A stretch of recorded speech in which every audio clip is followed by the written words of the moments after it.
Hi folks, on Friday the 2nd of June 1989 between the hours of 2 p.m. and 6 p.m. I can tell you exactly where I was. I was in the car park of Rathfarnham Shopping Centre collecting trolleys, and after I'd done that stint I was in the pet food aisle packing shelves. And the way we used to do that was we'd have to calculate how many tins were required in order for that shelf to be filled. We'd go and we'd go back into the storeroom, we'd collect whatever we needed, and there's a bit of calculation done. We'd pack the shelves and we'd do what was known as face-off. And that's basically making sure that all the labels were facing outwards so that the aisle was aesthetically pleasing to shoppers who were coming down. 2 weeks ago in my local Tesco's, which isn't particularly big, there were 27 redundancies. There were people who were doing pretty much what I did 27 years ago, packing the shelves and working on checkouts, and they were no longer needed. 27 years later, Tesco was still operating the same model of business, labor-intensive business that was required. About 4 or 5 years ago, Lidl and Aldi came in.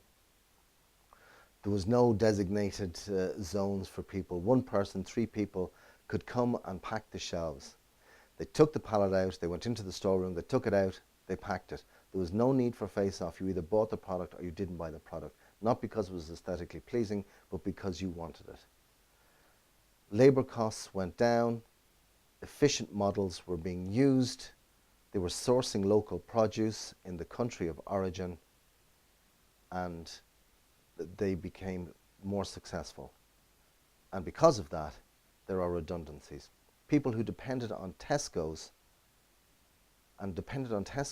to see the future in order to keep their jobs, and people who are depending on Tesco's for their wages, you know, to buy Christmas presents and pay their mortgages. The title of this week's exercise was not embracing change, but chasing change. Not waiting for change to happen 27 years later. You know, if these people, it's a tale of two stories. You know, there's two stories here. There's Tesco's lack of embracing change or chasing change in their model. And of course there's the employees. Did they see this coming down the line when the electronic checkouts came in? I don't know. I don't know.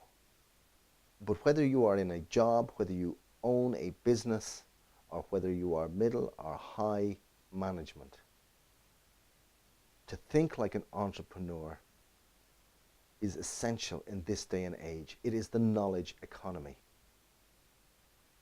Now, people have just called this a recession. But where did the money go? Was there less money out there? Well, according to Robert Kiyosaki, in times of recession are actually transfer of wealth. When you look at the rich list now, when you look at the new millionaires and the new billionaires, what's their business? What do they see? What do they capitalize on? How did they manage to make so much money when the rest of us were going through a recession? Chase change, folks. As the Chinese proverb says, let go or be dragged. Basically, the problem isn't change.